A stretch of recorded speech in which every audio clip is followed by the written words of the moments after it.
Hi, my friends. It's me again, Mr. Crazy. Today, I want to talk about English. English is an international language. It is one of working language at international meetings. So, the most international business letters are written in English. Thousands of books and magazines are written in English too. If you know English, you'll find you can enjoy so many more books. English is really rich to so much knowledge. If you master English, you master the world. And there are many ways to learn English.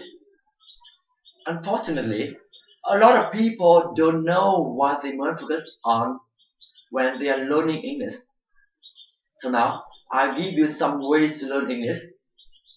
You can learn English through listening.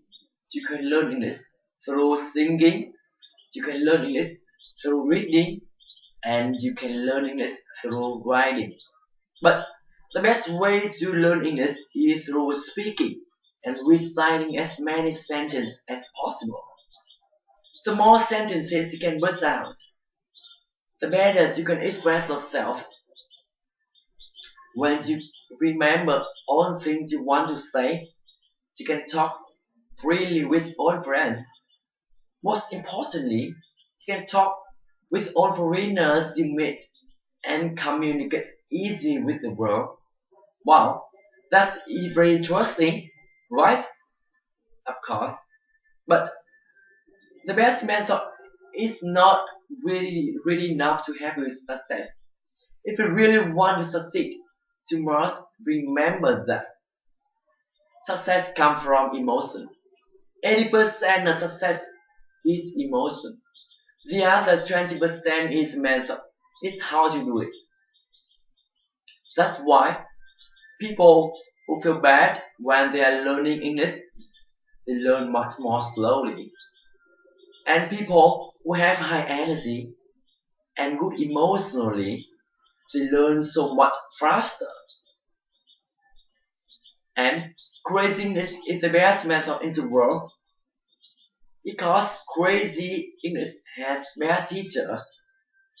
Crazy teacher who have strong energy and good emotionally, they are great role model for crazy students. They help students build their confidence and live meaningful life. So crazy students, you have best method, you have best teachers. So what are you going to do now? Take action. Of course, you must keep on practicing, you must keep on working hard, and you must keep on making mistakes, you must keep on losing faith. Remember that your success doesn't depend on luck or how much money you spend on books or courses. Your success depends on doing something badly enough and working hard enough to get it. Okay, so you will succeed. I, I hope you will try your very best to practice English from today. Goodbye.